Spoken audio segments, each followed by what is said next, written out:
Hi all welcome to SSC Malayali. അപ്പോൾ ചെറിയൊരു കാര്യം പറയാം, പെട്ടെന്ന് പറഞ്ഞിട്ട് ഞാൻ പോകാൻ കൂടുതലൊന്നുമില്ല. നമ്മളെ കഴിഞ്ഞ CGLൻ്റെ റിസൾട്ട് വന്നിട്ടുണ്ടായിരുന്നു. അപ്പോൾ ഒരുപാട് പേര് കിട്ടിയിട്ടുണ്ട്. അതുപോലെ തന്നെ കിട്ടാത്ത ഒരുപാട് പേരുണ്ട്. റാങ്ക് ലിസ്റ്റിൽ കയറാൻ പറ്റാത്ത ആളുകൾ, അല്ലെങ്കിൽ കഴിഞ്ഞ പ്രാവശ്യം ചെറിയ മാർക്കിന് പ്രിലിംസ് മിസ്സായി പോയ ആളുകളൊക്കെ ഉണ്ട്.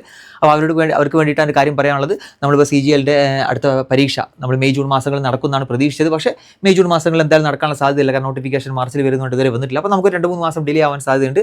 അപ്പോൾ നമുക്ക് എന്തായാലും പ്രിലിംസിന് ഒരു 3 മാസം മിനിമം ഉണ്ടാവുമെന്ന് പ്രതീക്ഷിക്കാം. അപ്പോൾ അതുകൊണ്ട് നമ്മൾ 2 മിഷൻ ബാച്ച് ഓൾറെഡി സ്റ്റാർട്ട് ചെയ്തിട്ടുണ്ട്. അപ്പോൾ നമ്മൾ ഇനി മിഷൻ ബാച്ച് സ്റ്റാർട്ട് ചെയ്യേണ്ടെന്ന് വിചാരിച്ചിരുന്നതാണ്. പക്ഷേ ഡിലേ ആണ്. അതുപോലെ തന്നെ ഇപ്പോൾ റിസൾട്ട് വന്നതിന് ശേഷം ഒരുപാട് എൻക്വയറി വരുന്നതുകൊണ്ട് നമ്മൾ ഒരു മിഷൻ ബാച്ചും കൂടെ നമ്മൾ സ്റ്റാർട്ട് ചെയ്യുകയാണ്. ഏപ്രിൽ 25-നാണ് ക്ലാസ് സ്റ്റാർട്ട് ചെയ്യുന്നത്. അപ്പോൾ താല്പര്യമുള്ളൂ, ഞാൻ ഈ പറഞ്ഞ കാറ്റഗറിയിലുള്ള ആളുകൾ, അതായത് കഴിഞ്ഞ CGLന് ചെറിയ മാർക്കിൽ മിസ്സായി പോയി, അതുപോലെ തന്നെ അല്ലെങ്കിൽ പ്രിലിംസ് ചെറിയ മാർക്ക് മിസ്സായി പോയി, ഒരു അഡ്വാൻസ് ലെവൽ, അതായത് അല്ലെങ്കിൽ ഓൾറെഡി ഒരു CGL പഠിച്ചുകൊണ്ടിരിക്കുന്ന ഒരു ബേസിക് കോച്ചിങ് കഴിഞ്ഞിട്ട് അഡ്വാൻസ് ലെവലിൽ പഠിക്കണം എന്നുള്ള ആളുകൾക്ക് എന്ത് ചെയ്യാം, ഈ ബാച്ചിൽ ജോയിൻ ചെയ്യാം.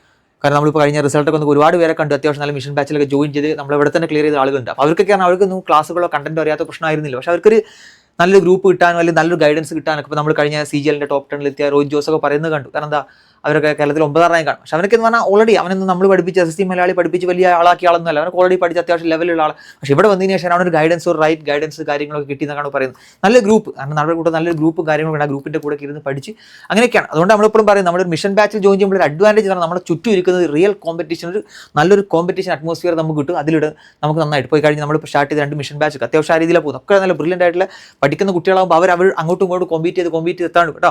അത്രേ എനിക്ക് പറയാനുള്ളൂ. ഇവിടെ നമ്മുടെ SSC മലയാളിൻ്റെ മിഷൻ ബാച്ചിൽ ജോയിൻ ചെയ്തുകൊണ്ട് ആർക്കും ജോലി കിട്ടാനൊന്നും പോകുന്നില്ല. അത് തന്നെ പറയാം, ജോലി കിട്ടാനൊന്നും പോകുന്നില്ല. പഠിച്ച ആളുകൾ, നമ്മൾ കിട്ടിയ ആളുകൾ ഒരുപാട് കണ്ടു, കിട്ടാത്ത ആളുകൾ അപ്പുറത്ത് ഇഷ്ടം പോലെ ഉണ്ട് കേട്ടോ. കിട്ടാത്ത ആളുകൾ ഇഷ്ടം പോലെ, കിട്ടിയ ആളുകളുടെ കഥ മാത്രമേ നമ്മൾ കേട്ടുള്ളൂ. അപ്പോൾ SSC മലയാളിയിൽ ജോയിൻ ചെയ്തുകൊണ്ട് നമ്മളിവിടെ വലിയ മായാജാലം മറ്റൊന്നും ചെയ്യുന്നില്ല. SSC മലയാളിൽ ജോയിൻ ചെയ്തുകൊണ്ട് നിങ്ങൾക്ക് എക്സ്ട്രാ ഒരു സീറ്റൊന്നും ഇവിടെ റിസർവ് ആയിട്ട് SSC ഒന്നും കിട്ടുന്നില്ല. നിങ്ങൾ കഷ്ടപ്പെടാൻ റെഡിയാണെങ്കിൽ ജോയിൻ ചെയ്തു. അതിനുള്ള ഗൈഡൻസ്, കൃത്യമായ കാര്യങ്ങളൊക്കെ നമ്മൾ നിങ്ങൾക്ക് തരും. അത്രേ പറയുന്നു. അതായത് നമ്മളിപ്പോൾ കഴിഞ്ഞ എന്താ പറയുക, ഒരാൾക്ക് റാങ്ക് ലിസ്റ്റ് കയറി അവിടെ റിസൾട്ടിന് വേണ്ടി അങ്ങോട്ടും ഇങ്ങോട്ടും അടി കൂടുന്നതും, അങ്ങോട്ടും ഇങ്ങോട്ടും ഇൻസ്റ്റാഗ്രാമിൽ മറ്റേതൊക്കെ ഉളുപ്പുണ്ടോ മറ്റോ ഉണ്ടോ നാണോ ഉണ്ടോ എന്ന് ചോദിച്ച് അങ്ങോട്ടും ഇങ്ങോട്ടും അടി കൂടുന്നു, മറ്റേതൊക്കെ നമ്മൾ കണ്ടു. അതിനൊന്നും മറുപടി പറയാനോ അങ്ങോട്ടും ഇങ്ങോട്ടും ചീത്ത പറയാനോ ബാക്കിൽ ഇൻസ്റ്റിറ്റ്യൂഷൻ കളിയാക്കാനോ നമ്മളില്ല.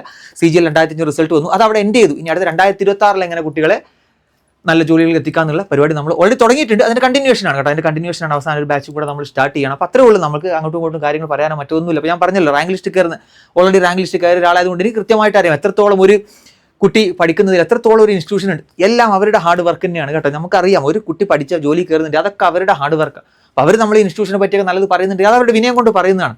ചെറിയ ഗൈഡൻസ് കാര്യങ്ങളും ചെറിയൊരു പറ്റതൊക്കെ നമ്മൾ കൊടുത്തിട്ടുണ്ടെങ്കിലും it's purely their hard work. അത്രേ ഉള്ളൂ. അവരുടെ കഷ്ടപ്പാടിൻ്റെ വില തന്നെയാണ് ആ റിസൾട്ട്. അല്ലാതെ നമ്മളിപ്പോൾ അങ്ങോട്ടും ഇങ്ങോട്ടും ഒരു ഇൻസ്റ്റിറ്റ്യൂഷനിൽ പഠിച്ചുകൊണ്ടോ ഇൻസ്റ്റിറ്റ്യൂഷൻ പഠിക്കാതിരുന്നുകൊണ്ടൊന്നും റിസൾട്ട് കാര്യങ്ങളൊന്നും മാറാൻ കിട്ടാനൊന്നും പോകുന്നില്ല കേട്ടോ.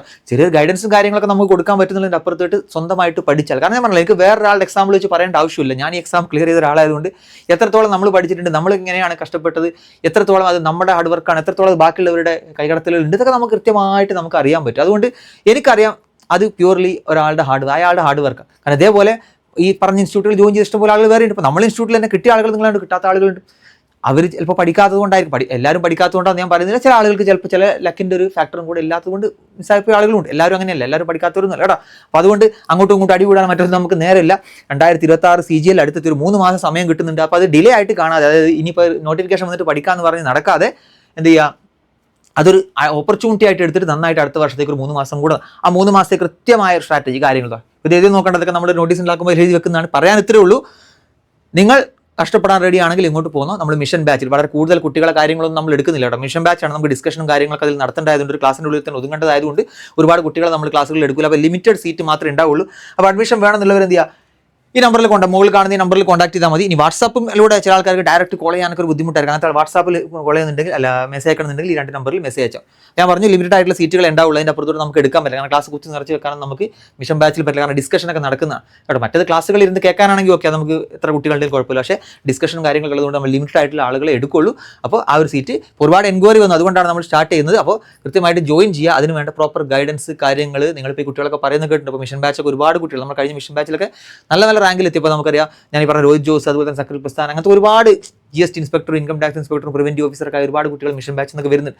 ഞാൻ പറഞ്ഞില്ല, മിഷൻ ബാച്ചിൻ്റെ ഒരു പ്രത്യേകത അതാണ്. നിങ്ങൾക്ക് ചിലപ്പോൾ റെഗുലർ ബാച്ചിൽ നിങ്ങൾ ജോയിൻ ചെയ്യുമ്പോൾ പല കാറ്റഗറി കുട്ടികൾ അതിൽ ജോയിൻ ചെയ്തിട്ടുണ്ടാവും.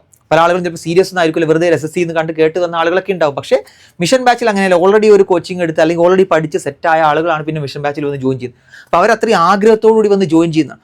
അപ്പോൾ അവരുമായിട്ട് നിങ്ങൾ കോമ്പീറ്റ് ചെയ്യുമ്പോൾ നിങ്ങൾ മുകളിൽ, കാരണം മറ്റേ നിങ്ങൾ പുറത്ത് ഒറ്റയ്ക്ക് നിങ്ങൾ കോമ്പീറ്റ് ചെയ്യുമ്പോൾ, അല്ലെങ്കിൽ നിങ്ങൾ ഒരു റെഗുലർ ബാച്ചിൽ മാത്രം കോമ്പീറ്റ് ചെയ്യുമ്പോൾ നിങ്ങൾ ശരിക്കുള്ള ഒരു കോമ്പറ്റീഷൻ പുറത്ത് കാണുന്നില്ല.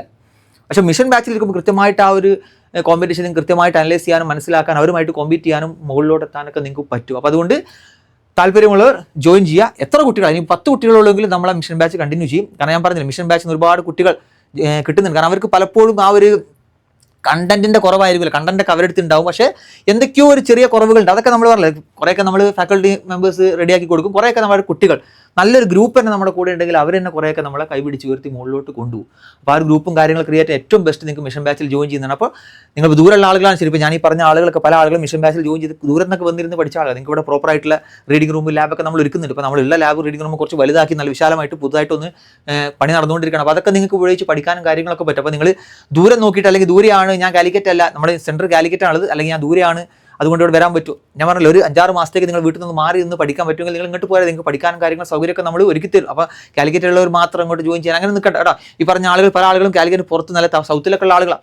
അപ്പോൾ നിങ്ങളെ കണ്ട് കഴിഞ്ഞ ഓൾ കേരള റാങ്ക് 4ാം റാങ്ക് കിട്ടിയ ലാവണ്യ കൊല്ലത്തുനിന്ന് വന്നു. അതുപോലെ തന്നെ നമ്മുടെ റിസൾട്ട് ഗോവിന്ദ് ദിലീപ് കണ്ടിട്ട് അവർ തിരുവനന്തപുരത്ത് നിന്ന് ഇങ്ങോട്ട് വന്നു. അപ്പോൾ അവരൊക്കെ എന്ന് പറഞ്ഞാൽ നാട്ടിൽ നിന്ന് മാറി നിന്ന് ഒരു ഇതിൽ പഠിക്കാൻ വേണ്ടിയിട്ട് ഇങ്ങോട്ട് വരുന്ന ആളുകളാണ് കേട്ടോ. അപ്പോൾ അതുപോലെ നിങ്ങൾക്ക് ദൂരത്തൊക്കെ ആണെങ്കിലും പറ്റുകയാണെങ്കിൽ ഒരു 6 മാസത്തേക്ക് കേട്ടോ, 3 മാസം കൊണ്ട് പ്രിലിംസ് നടക്കും, അടുത്തൊരു 3-4 മാസം കൊണ്ട് മെയിൻസും നടക്കും. അങ്ങനെ ഒരു 6-7 മാസത്തേക്ക് നിങ്ങൾ നാട്ടിൽ നിന്ന് മാറി നിന്ന് പഠിക്കാനാണെങ്കിൽ നിങ്ങൾ ധൈര്യമായിട്ട് കയറി പോരാ. അല്ലാതെ എൻ്റെ വീടിൻ്റെ തൊട്ടടുത്ത് തന്നെ അവിടെ ഇൻസ്റ്റിറ്റ്യൂട്ട് മറ്റേ ഇൻസ്റ്റിറ്റ്യൂട്ട് പറഞ്ഞ് നിൽക്കേണ്ട, നിങ്ങൾ ഇങ്ങോട്ട് പോരെ കേട്ടോ. നിങ്ങൾക്ക് പഠിക്കാനുള്ള എല്ലാ കാര്യങ്ങളും നമ്മളിവിടെ ചെയ്തു തരും, എല്ലാ ഗൈഡൻസും കാര്യങ്ങളും ഉണ്ടാവും. ബാക്കിയുള്ള കാര്യങ്ങളോ മറുപടി കൊടുക്കാനോ അങ്ങോട്ടും ഇങ്ങോട്ടും ചർച്ച ചെയ്യാനോ അടി കൂടാനോ മറ്റൊന്നും SSC മലയാളി ഇല്ല. നമ്മൾ പറയാനുള്ളത് ഒറ്റ വീഡിയോയിൽ നമ്മൾ കൃത്യമായിട്ട് പറഞ്ഞിട്ടുണ്ട്.